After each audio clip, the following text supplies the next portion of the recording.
Soaring to a height of 148 feet, this is the tallest Norman church tower in existence. But where is it? Find out in just a moment. Today's couple have spent the majority of their married life living overseas and have decided it's time to come home. So it's all hands on deck to try and find the perfect house. It's certainly got the factor that you wanted. Well, it has. Quirky. Quirky. And we don't disappoint with the selection on offer. It's cute. Cute. Is that good or bad? That's very good. That's very good. Today we're in Gloucestershire, and this is Tewkesbury Abbey, which began life as a Benedictine monastery at the beginning of the 12th century and then was nearly pulled to the ground during the dissolution of the monasteries in 1539. In fact, it was only saved by the generosity of the people of Tewkesbury, who clubbed together and paid the crown the princely sum of £453, which was a fortune considering that the annual wage was just £13 back then. But civic generosity and ecclesiastical magnificence are not the only things that stand out in Gloucestershire. Unsurprisingly, you do have to pay a premium for all this Gloucestershire gorgeousness. The average price for a detached house here in the county is £313,000, which is 10% above the national figure. Of course, there is regional shading. Over in the west, around the Forest of Dean, that's where you get the most value for your money. And over in the east, into the ever-popular Cotswolds, there you can pay double the county figure for the same property. So which corner of Gloucestershire is luring our buyers today? Let's meet them and find out. Husband and wife Julie and Guy are temporarily renting a Cotswold cottage for their house hunting in Gloucestershire. They've been married for over 3 decades and were introduced by a mutual friend whilst working in the hotel industry. Julie and I met on a boat on the Thames, which was moored just opposite the Savoy, where I used to work as a chef. And funnily enough, the boat sank a few years later, and we broke up. When the boat was put back again, we got back together again. There's still a boat outside the Savoy floating. Well, it's made 31 years, so hopefully it will go on for a few more years yet. Not long after they eventually tied the knot, our couple began an adventurous expat existence, still involved in the tourist business. They have lived in countries such as Bahrain, Kenya, and for the past 4 years, Abu Dhabi. You get to the point in expat life where your friends that you've known when you've been living abroad have moved back. So most of our friends now have moved back. And that, coupled with the fact our family are here, you know, it's time for us to move back and, you know, retire gracefully over here. Julie and Guy have 3 children and recently celebrated the arrival of their first grandchild. Our beautiful granddaughter, Ada, is a huge pull for us to come back. For me, I really want to spend as much time around, you know, her and future grandchildren as well. In their childhoods, Julie was a farmer's daughter who grew up in Hampshire, and Guy went to boarding school in Somerset. And now they're planning to start afresh in the green and pleasant pastures of Gloucestershire. Peace. I mean, one of the things for this wonderful cottage that we rented is that it's so quiet. Just listening to the blackbirds in the evening, it's just so beautiful. Miss that. The couple want to be close to the Cotswolds, an area that would make the perfect base for them to retire to and pursue their interests. Generally, I think we'll be enjoying the culture and also the history of the UK, which I find fascinating. For me, it's time. I want to set up my own place and have a lovely garden. Over the years, Guy and Julie have rented homes in the various countries they've lived in. The couple did invest in a London property when they were first married, which they recently sold. So now they're in a financial position to plan ahead. It's the next phase of our life, and it really is the future. The possibility to settle into our own house with our own things, to be able to have family who come down for the weekend or for Christmas. Yeah, we think it's time to come home. That's a no-brainer, isn't it? That's absolutely right.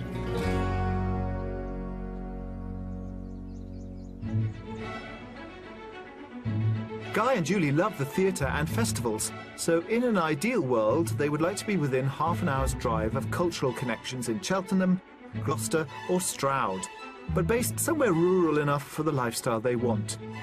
Before we start, I'm meeting up with them in a rather picturesque spot within the county to get a fuller picture of what it is they're after. A very warm welcome to the Gloucestershire countryside. Oh, it's probably not quite as warm as Abu Dhabi. It's definitely not as warm as Abu Dhabi, which is about 45 degrees at the moment. Oh. That's only at midday. Only at midday.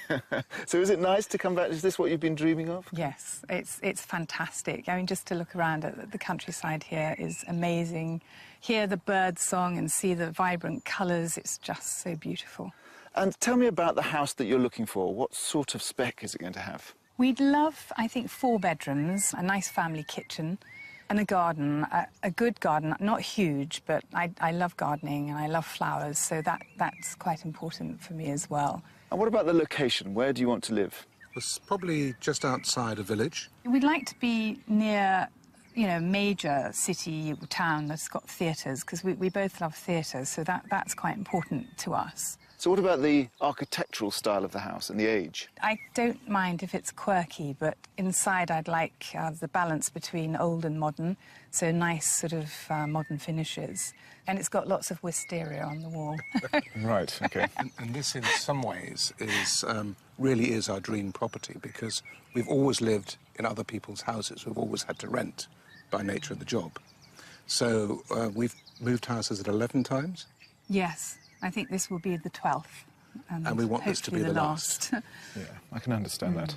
Well, remind me again of your budget. It's between 500 and 700. OK. And when was the last time you bought property in the UK? 27 years ago. Gosh, 1987.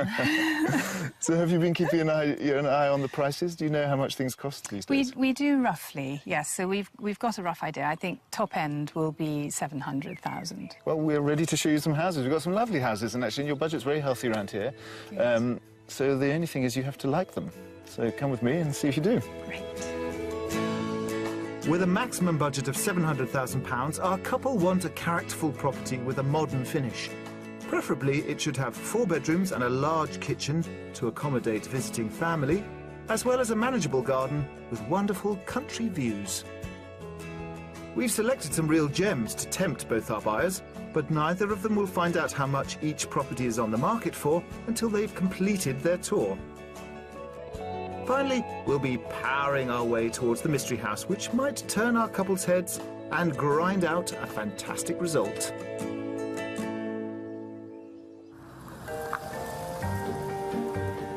So what is the sort of timescale if we find you somewhere and you fall in love? We're seeing it as a phased move. We'd like to get the house and do it up, furnish it, etc. Probably between a year to 2 years, I would say. OK, so a sort of staggered return. Yeah. If we find it sort of, you know, sooner than later, it will be a great base for me to come back. Right. To visit sort of family while Guy's still earning our salary. We're starting the house hunt in the village of Ashelworth, which is within a 30-minute drive of the large town of Cheltenham, as well as the city of Gloucester. Ashelworth is a quaint civil parish surrounded by wonderful countryside and located on the banks of the River Severn. History-loving Guy may be interested to know that the village is mentioned in the Domesday Book and was held by the Earls of Berkeley after the Norman Conquest. Today, amenities include a post office and some award-winning pubs. The property we've lined up is a short walk from the village centre, and I'm confident it has the character our couple are looking for. Here's our first offering. Wow, very attractive. It looks very old. I'm thinking it's probably listed. Well, it is old. It's a set of 2 Tudor cottages, actually the first front half, with a barn at the back that's been incorporated, and then some 20th century additions here at the front and the very back. But it's not listed. Is it not? OK. It looks great. It's really... certainly different, isn't it? Is it what you imagined? Yes, I mean, I've always wanted something that's, you know, full of character, and that certainly looks like it is. It's got character. Yeah. I was thinking more, you know, Cotswold brick, that sort of thing, so very different to what I was thinking. I'm open-minded because it's a really attractive-looking cottage, and that could be very nice. We're intrigued Oh, by yeah. the inside. Good. Let's go inside then. Guy and Julie like quirky older properties but with a modern finish, and over the past 7 years the current owners have renovated throughout. We're passing through the entrance hall straight to the heart of the house that could be perfect for family gatherings. Mind your head. It's just all right. Just all right. Lovely, beautiful kitchen. A Tudor kitchen. A Tudor kitchen. And then you have a lovely sunroom here. Gosh, that's lovely to be able to sit out there. This is beautifully done. It's isn't a gorgeous kitchen. And lots and lots and lots of storage and underfloor heating also, which is really nice. Oh, too. God. And beautiful flagstones as well. Yeah. And that island is gorgeous, the way they've done that with the timbers. Really, really nice, eh? This is exactly the sort of kitchen that I would be really happy with. It's gorgeous. Yeah, I mean, great. It's better than you imagined. Yes, it is. And a range. Yes, range. I always fancy cooking on one of those. In this wing of the house, the rest of the ground floor comprises a handy utility room, a study with garden views, a family bathroom and a sitting room. This is a cosy living room with an open fire and aspect to the front of the property. But I want to take them to the other downstairs area. The cottage has been extended into an old outbuilding, connected by the original entrance hall. In this part of the house, there's a ground floor bedroom and even more living space. Well, it's a really useful space, isn't it, to have? And you could probably convert this into a sitting room. You would have that potential, wouldn't it? I see it as a nice, comfortable sitting room, come dining. Yeah. And very different. It's Very certainly different. got the factor that you wanted. Well, it has. Quirky. Quirky. It's definitely The quirky look, yeah, it is. It's very, very different. Well, should we have a look upstairs? Yes, great. There are 2 levels on the first floor. The lower part has a shower room that is shared by 2 doubles, both presented as twin bedrooms, which could be handy in the future for accommodating more grandchildren. Then, at the end of a corridor, is a small staircase leading up to a space that could be perfect for Guy and Julie. This is the master bedroom. Yeah, it's very attractive again, isn't it? Really. This bit's nice too. We've got some walk-in wardrobes here and then a clever ensuite Oh, I say. shower room. Fantastic. For us, it would be perfect to have a master bedroom with ensuite. Yeah. It's got a very beautiful view over to what they call Caterpillar Hill. It's a nice outlook from, just looking outside onto the grass and the field there. Quite different. It is. And I love the colours they've used as well. It's just so tastefully done. It's beautiful. It's gorgeous. I love this room particularly. It's really nice. This detached property has a south-facing terrace to one side, with sensational views over the local countryside. At the back is a garden laid to lawn with mature shrubs and borders, as well as walnut and fruit trees. Is this about the right size? Yes, Yes, it is. it's perfect. It's perfect, and it's nice and secluded. I think this side is very nicely done. Yeah. I think the other side would need a little bit of work. The front of the house, yes. Just to brighten it up a bit. I would probably put a few flower beds in to put my own mark on it. The big question is, how much is it on the market for? What do you think the market value of this one is? I would say for this house would be on the market for £600,000. Yeah, I think it's going to be more than that. I think it's 650. 650. I love you. You're very determined. I like it. Straight in there with the figures. It's actually midway between the two. It's on at 615. 615. It's a bit lower than you thought. And that leaves money to do it up a bit more. A little bit left to spend. So you go back inside and explore, because we kind of whizzed round it, just to get your bearings a bit inside and have a little route around. And I'll see you at the front, and then we can go on to the next house. Excellent. Thanks. Head on in. Thanks. Very good first house. I was sort of thinking that coming from Abu Dhabi, they'd be guessing like it was £150,000, like 1987 prices, but they're very professional, so that's good. I wonder whether they've fallen in love with it. That's the real question. You can hear. £85,000 under Guy and Julie's top budget, the property fulfills a lot of their requirements. It's an interesting mix of character and mod cons, with enough bedrooms and living space to accommodate their family, as well as a manageable garden in a rural setting, which is less than a 25-minute drive to Cheltenham. The inside of the property is quite quirky. It's definitely something that I wanted. The kitchen is fabulous. So really spacious, actually, for twins, isn't it? For twin beds. Good space. And you've got nice views outside. Look at that. That's gorgeous. Look. That's an incredible Wow. What a beautiful view.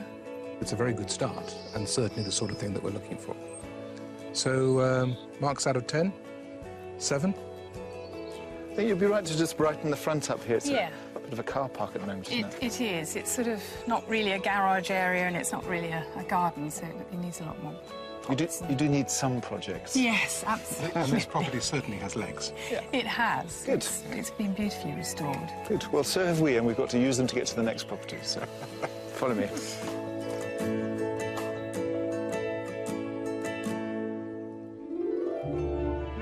In mid-west Gloucestershire, near the banks of the River Severn, is Westbury Court, one of the only remaining examples of a Dutch garden to be found in the UK. Guy and Julie have limited outside space in their Abu Dhabi townhouse, and so look forward to having their own dedicated garden to tend to. They've come to meet head gardener Jerry Green to get a little inspiration.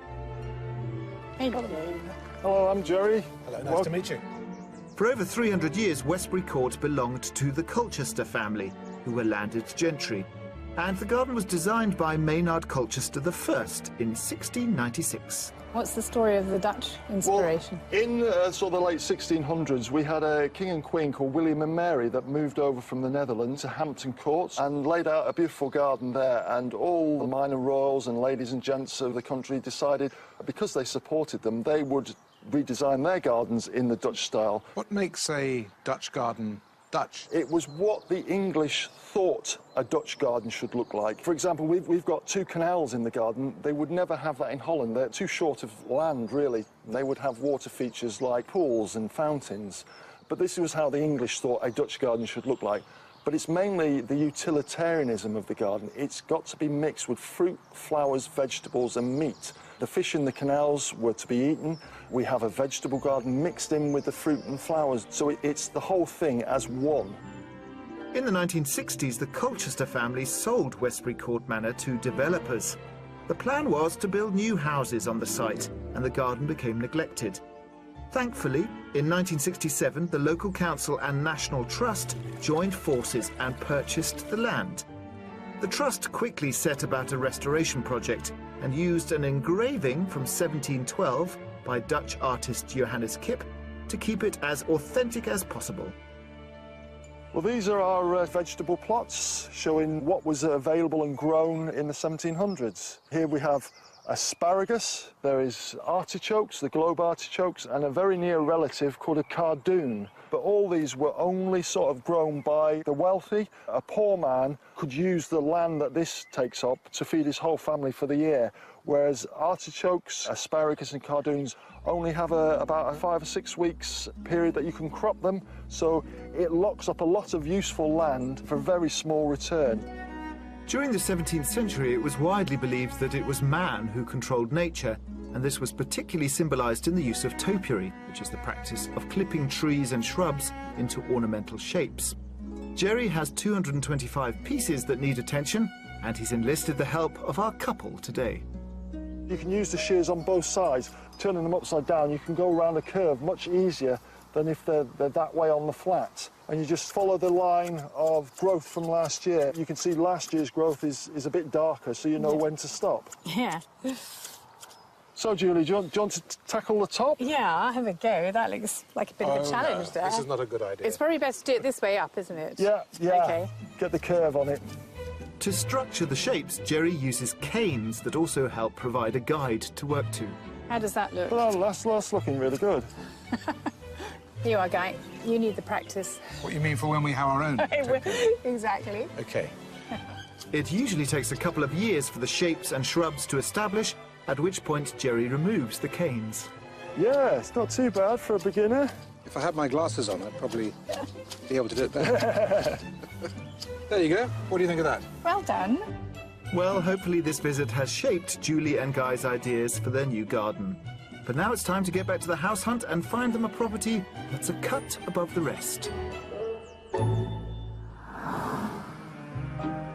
For our next stop, we're heading to an archetypal Cotswold village called Bussage, which is just a 10-minute drive from the town of Stroud.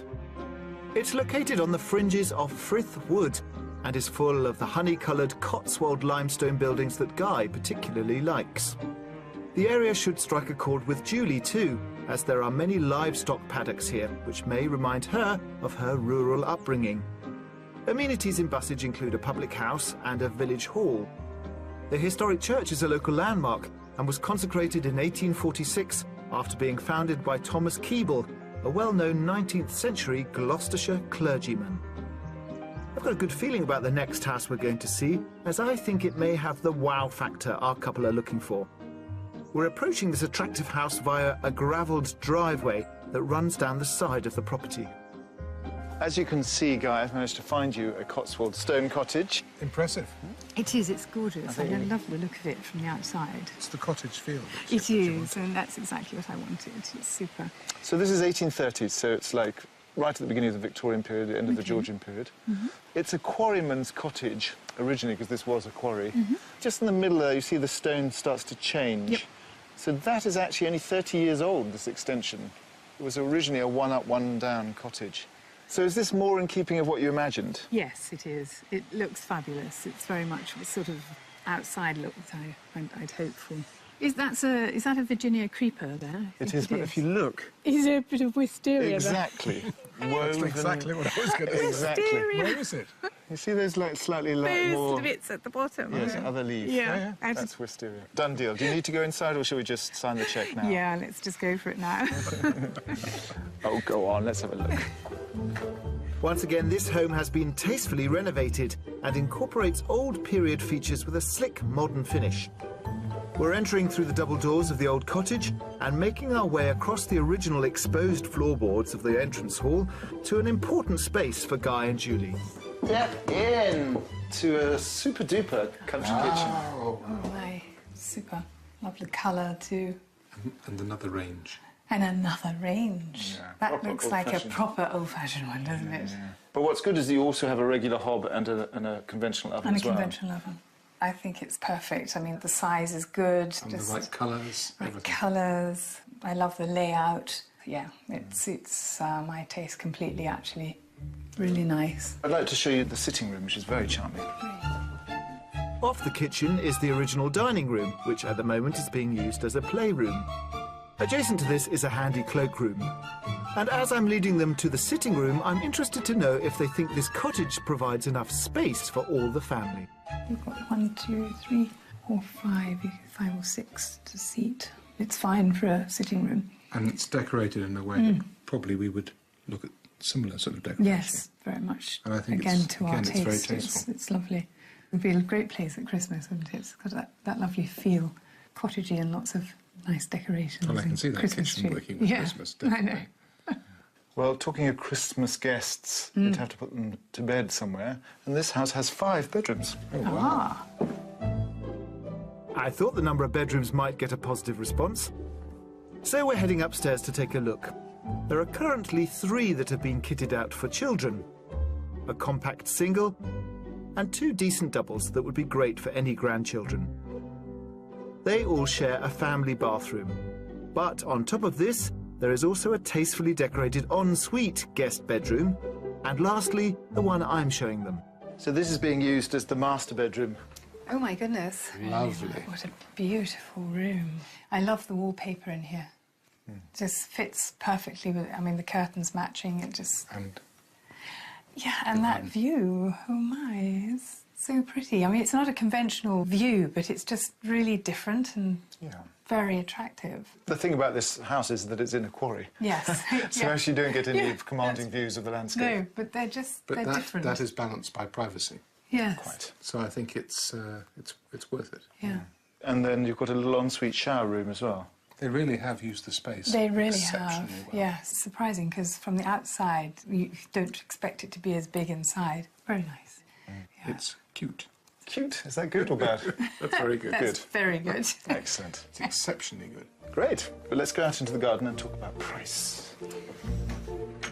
Despite its perceived cuteness, this house comes with over 1/3 of an acre of outside space, which includes a garage, mature plants and established trees, and a large lawn which is enclosed by a Cotswold stone wall that gives it a sense of privacy.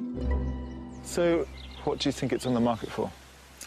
I think it's the high end of our budget. So I would say probably £705,000.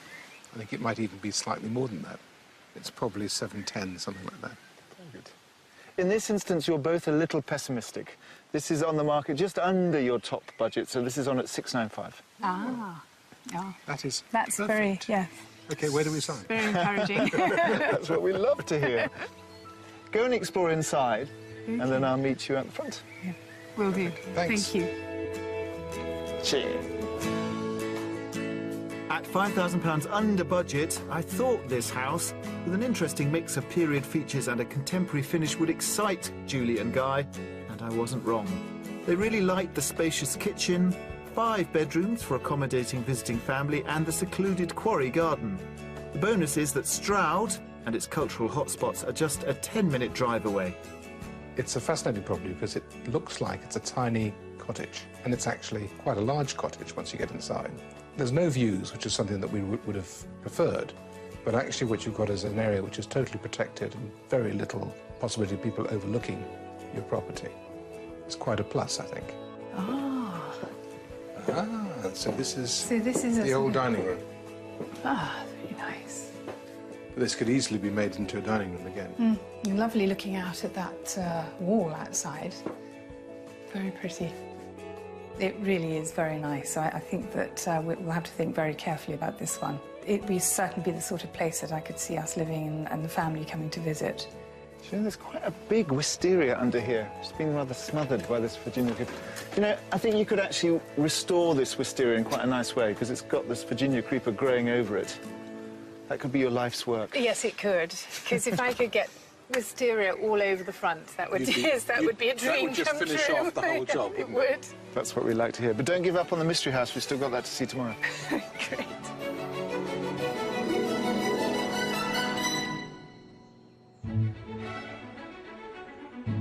Dawn has broken on day 2 of our property search in Gloucestershire. With a maximum budget of £700,000, married couple Guy and Julie have decided to leave their expat life of 30 years behind and return to the UK to be closer to their growing family. Still to come, we've got a mystery house that certainly delivers on character. Do you think it cracks nuts? Yes. And I waddle my way to a nature reserve whose residents may melt my heart. This is the maximum cuteness here. We're all very excited this morning because last night we overheard Guy and Julie talking about how they must go to the estate agent and put an offer in the house they saw yesterday afternoon before it gets snapped up, which is a very positive sign, particularly because we all thought that they might like the mystery house most. Well, they haven't seen it yet, but whatever it is, this is not a run-of-the-mill property.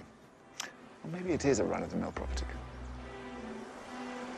Whichever one it may be, what is for certain is the location of our mystery house. It lies in a village called Boddington, which is around 5 miles from the town of Cheltenham. Boddington is a small, peaceful village with a local pub and plenty of cattle grazing on the surrounding farmland. I imagine it's the type of place that might make Julie feel like she's coming home. We're offering up something different with our mystery house and pitching it towards Guy's passion for history.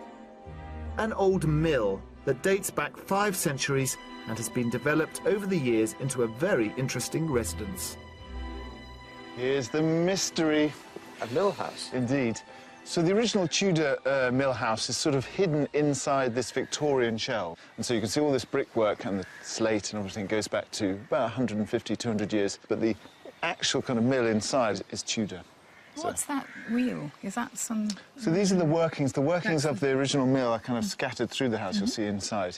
But the actual mill was closed down sort of around the war and was left derelict for about 40, 50 years. It was remodelled in the 1980s. Fascinating. It's a nice colour brick too, that. Well, you've hit the nail on the head. Yeah, So thumbs up from the outside? I think so, so far. Yeah, it looks very interesting. Let's go in. The property is spread over 3 floors. We're accessing it via steps that lead down to the front door and into an entrance hall. On this lower ground floor, there is a study and a spacious drawing room. Come on through into a little slice of Oh my goodness. history.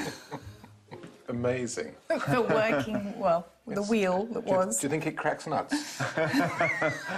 Yeah. It's a very interesting and unusual room, and it'll always be a talking point. You'll never be short of conversation and you invite people around for dinner. Is it the sort of place you could imagine living there? Not sure. Not sure yet. We'll see how it opens up as we go through. Yeah, I think we need to see more of the property. Yeah. too. Let's continue upstairs then. Yeah. Steps take us up to the dining area, which is actually on the ground level, but we're continuing up to the first floor. There's a lovely seating area here, which is probably more Yes, where you'd spend most of that's the time. nice, yes. And then the kitchen adjoining. Gosh, yes. Gosh. Well, it's quite a small kitchen, isn't it? Yes, but functional. I think it's got everything in here. I see it as a perfect restaurant. A restaurant. Where will you live? Or we could live nearby. I mean, it's a restaurant. Maybe fortune. Well, let's see if you can turn the bedrooms into dining rooms too. Sadly, this unusual historic home is struggling to win over Julie and Guy, but we're not grinding to a halt just yet, as I want them to see the first floor. Here, there's a family bathroom with a rather unique period-featured toilet and 2 bedrooms. One is dual aspect and being used as a twin, and the other one is the ensuite master. This is the main bedroom. Wow, Amazing bath. nice bath. Very nice bedroom. It is. It's very nice indeed. But quite a muted response from the two of you. Yeah, it's just not quite the sort of family feel. I don't know, it's a bit sort of, it's quite different, isn't it? I'm quite shocked, really. It's something so far removed from, you know, what I would go for, what I would choose in a family home. Guy? I'm speechless. I'm trying to think of something to say. I'm speechless. It just doesn't match. Right. Let's go into the garden, and I'll be interested to hear how much you think this property's worth. Yes. Yes, that will be a difficult one, I think. This detached property sits on a plot that is roughly 1/3 of an acre and is mostly laid to lawn. The original mill pond, which makes a wonderful habitat for wildlife, sits in a corner surrounded by reeds. Purely academically, then, what do you think this is on the market for? I would say £515,000. I think I'd go the same way as Julie. 500,000? But this is actually the most expensive property we're showing you. This is on at 699,500. Oh, gosh. Goodness. Amazing. There must be some secret bedrooms we've not seen. Yes. Nonetheless, why don't you have a nose around inside, and I'll come and catch up with you later on. Great. OK, Yes. thanks. That is quite a underestimate. £200,000, I think it's probably the biggest I've ever had on the show. I guess it's a sign that they didn't really like it. Our mystery house was always going to be a gamble, but I think it was worth showing history-loving Guy and Julie this old mill, as it's on the market for £500 less than the top end of their budget. It offers age, character, a manageable garden with an old mill pond, and it's just a 15-minute drive from Cheltenham. It's a fascinating property. It's full of history, full of character. Well, quite a nice sized room again, actually, isn't it? They're large single beds, aren't they? It'll keep 2 kids apart Yeah, perfectly. it will. It's in a beautiful setting, which I think is, for me, it's one of the strongest features. It's not really the family house I was hoping for. Well, one thing I've learned working on the show that I can't sell you all the houses that I show you, so this one's maybe not a winner. No, well, it's not for us, but I think somebody will really love it. Good. Well, let's find somewhere to talk about all the houses we've seen and see what happens next.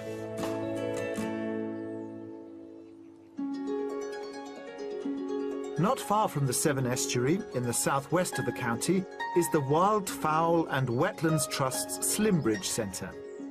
The nature reserve is home to over 800 acres of internationally protected wetlands that act as a haven for around 100 different species of waterfowl. There is a scientific programme in place that aims to breed mostly non-native and endangered species that migrate to Britain but fail to reproduce here. I'm heading to an aviary where duckling expert Phoebe Young is going to tell me more. This is one of our 3 breeding aviaries, specifically set up to incorporate different species and breeding all alongside one another. And these birds have been brought here specifically because they're in the prime of their life. And hopefully very heavily in love with their other half. So this is a sort of love pond, I mean, in the sense that you're trying to get them to breed with each other.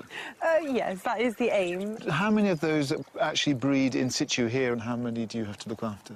It's based on the quality of the parenting, but as a general rule, the geese, the swans and the flamingos are excellent parents because they're monogamous parents that pair for life. And so they work together 100% of the year to look after their offspring. So when they're defending the nest, the female has some backup, and that's a really lovely thing. Some of these other species, however, that have come from very tropical parts of the world, we simply can't provide them with a natural habitat. So unfortunately, when we know that there'll be a 100% loss if we do it naturally with a parent, we do feel the responsibility to take those eggs into captivity and to hand rear them securely. Doing the hand rearing method, we can almost guarantee a 90 to 95% success rate for a fertile egg. For more ducks? Yep. So this is a good time to see the eggs in sort of near hatching state? This is prime time, yes. Ah, so can we go and have a look? We can, of course. OK. The staff at Slimbridge can handle up to 3,000 eggs a year. Phoebe's taking me to the centre's incubation room, where the heat and humidity each egg needs in order to hatch are artificially controlled. Phoebe, this is a change of location from all that lovely wetland. Now we're in a quite scientific space. This is where we do all of our in-house incubating where a parent is unable to do so. These allow us to be so more precise and do a really good job with some of the species that are unable to breed here naturally in the Severn Valley. So what can we actually see or hear in the incubator? An awful lot. I'm going to dim the lights now, if that's OK, down to completely pitch black so that we can age and assess the contents and hopefully see something that's coming up to hatch. Right. So. In order to observe the progress of the embryos, Phoebe uses an illumination technique called candling, which provides instant results. It's a lovely egg. Is that his little beak? I don't know. I think he's possibly a little early, but it's definitely his little torso. Oh. Yeah. So you should have another look at a couple more. So I wonder what these ones are doing. Oh my gosh, I've actually got one ready to hatch. And he's actually got 1 foot up in the incubating space as well. And that's his little beak. At this stage, an egg that's close to hatching is moved to larger incubators to prepare for life outside the shell. If an egg is just coming up to hatch and it looks like it's a little bit arid, we'll pop it into this airspace incubator. In here we have a very high humidity and it will allow them to moisten up just in advance of hatching. And once they do pop up into the airspace, they'll come straight into one of these hatches, according to the size that they are. So I'm going to lift the lid off and over to the side and we'll have a little look. So, there he is. So I'm just going to lift him up and make him safe in my palm. So there he is. So this, to me, looks to be a little mandarin duck, but we never see them like this. So you can still see he's very moist indeed, but he's desperately trying to fluff up. Once hatched, the birds are moved to heated coops where different breeds huddle up together for solidarity and are hand-reared by the staff. This is the maximum cuteness here. The majority of ducklings come from captive stock, and the centre will not introduce them back to the wild because their chances of survival would be too low. And what about people who are watching at home? Is there sort of any useful information? For example, if they found a stray duckling or an egg, or... We would often encourage, to be wary and to leave and not touch the bird as long as possible. To contact a relevant authority like ourselves or the RSPCA before acting and get some advice in advance.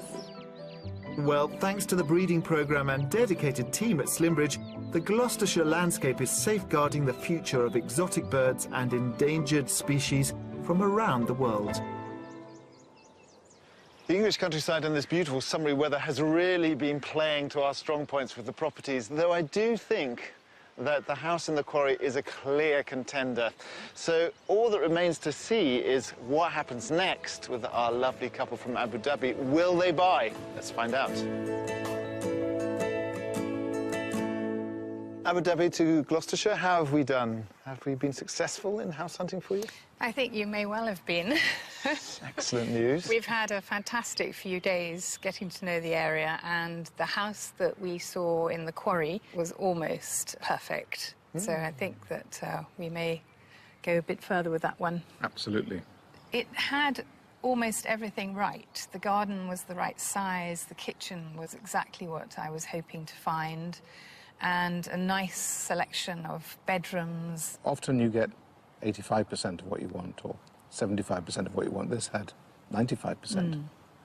So what happens next? When you say go a bit further, what do you actually mean? We're going to go and see the estate agent in about half an hour. Really? Try and have a look at the house again and put an offer in.